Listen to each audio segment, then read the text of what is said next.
From my own years of therapeutic experience, I've come to feel that if I can create the proper climate, the proper relationship, the proper conditions, a process of therapeutic movement will almost inevitably occur in my client. You might ask, what is this climate? What are these conditions? Will they exist in the interview with the woman I'm about to talk with, whom I've never seen before? Well, let me try to describe very briefly what these conditions are as I see them. First of all, one question is, can I be real in the relationship? This has come to have an increasing amount of importance to me over the years. I feel that genuineness is another way of describing the quality I would like to have.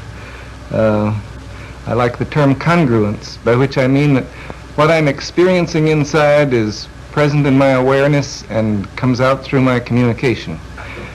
In a sense, when I have this quality, I'm all in one piece in the relationship. There's another word that describes it for me.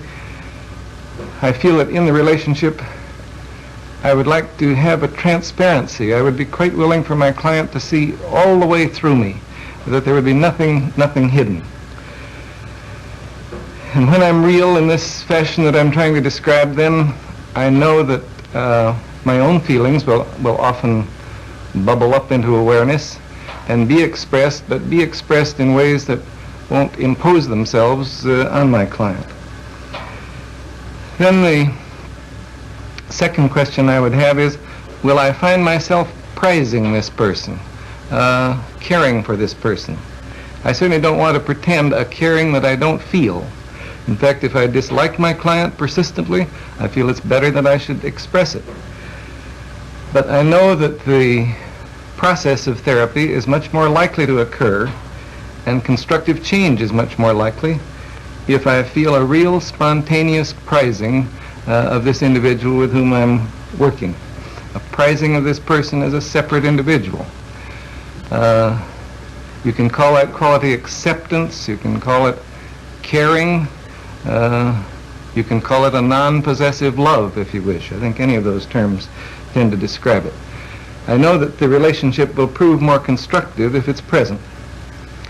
Then the third quality, will I be able to understand the inner world of this individual from the inside? Will I be able to see it through her eyes? Will I be able to be sufficiently sensitive to move around inside the world of her feelings so that I know what it feels like to be her, so that I can sense not only the surface meanings, but some of the meanings that lie somewhat underneath the surface. I know that if I can let myself sensitively and accurately enter into her world of experience, then change and therapeutic movement are much more likely. Well, suppose I am fortunate and that I do experience some of these attitudes in the relationship, what then?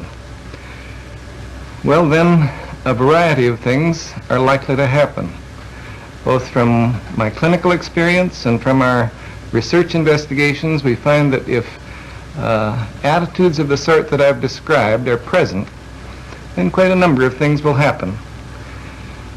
She'll explore some of her feelings and attitudes more deeply. She's likely to discover some hidden aspects of herself that she wasn't aware of previously.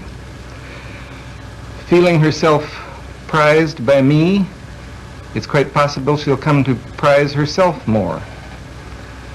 Feeling that some of her meanings are understood by me, then she can more readily perhaps listen to herself, listen to what's going on within her own experience, listen to some of the meanings she hasn't been able to catch before.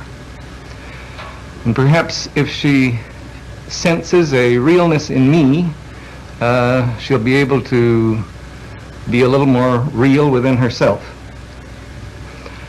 I suspect there will be a change in the manner of her expression. At least this has been my experience in other instances. From being rather remote from her experiencing, remote from what's going on within her, it's possible that she'll move toward more immediacy of experiencing. that she will be able to sense and express what's going on in her in the immediate moment. From being disapproving of herself, it's quite possible she will move toward a greater degree of acceptance of herself.